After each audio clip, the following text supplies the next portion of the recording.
कि मैं इस दुनिया से जा रहा हूं। अपने बारे में मुझे कुछ नहीं कहना।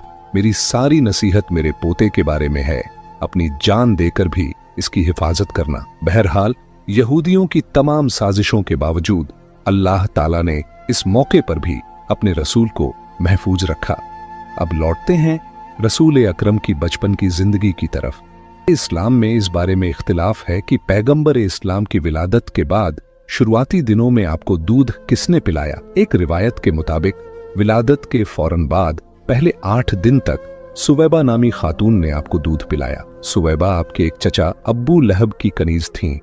रिवायत में आता है कि अब्बू लहब ने सिर्फ इस खुशी में कि उसकी कनीज ने उसके भतीजे को दूध पिलाया, उसे आजाद कर दिया। जब पैगंबर इस्लाम की विलादत हुई उस वक्त अब्बू लहब आपकी मुखालिफत में नहीं था, क्योंकि उस वक्त उसकी शादी नहीं हुई थी। बाद में आपकी मुखालिफत करने का एक बड़ा सबब उसकी बीवी भी बनी। खानदान ने बनु उमैया में शादी के बाद अब्बू लहब ने अपने खानदान को छोड़कर अपने ससुराल का साथ दे दिया। दूसरी रिवायत के मुताबिक पैगंबर इस्लाम को बीबी हलीमा सादिया के सुपुर्द करने से पहले चंद दिन तक दूध हजरत आमिना ने ही पिलाया था। इसके बाद आपको बीबी हलीमा सादिया के हवाले कर दिया गया, जिन्होंने शरीयत के हुक्म के मुताबिक 2 साल तक आपको दूध पिलाया।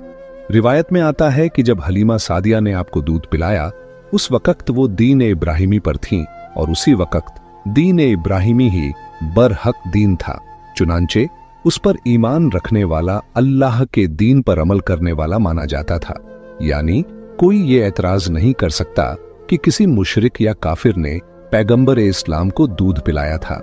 पैगंबर इस्लाम की विलादत से पहले का 1 साल पूरे अरब और मक्का वालों के लिए एक बड़ी परेशानी का साल था।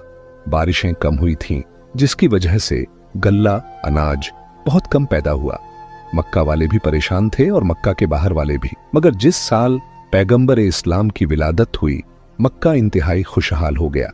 लेकिन मक्का के बाहर अब भी कहत पड़ा हुआ था, जिसकी वजह से आसपास के कबीलों से लोग रोजगार की तलाश में मक्का आ रहे थे।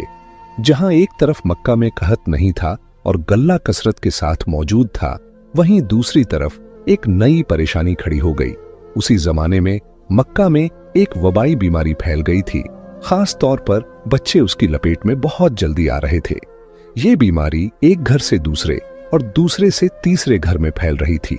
तो ये 2 बड़े सबब पैगंबर अकरम की विलादत के फौरन बाद पहले ही हफ्ते में पेश आ गए। पैगंबर अकरम को परवरदिगार आलम ने हर मुसीबत और परेशानी से महफूज रखा था, मगर वालिदा तो परेशान होंगी ही।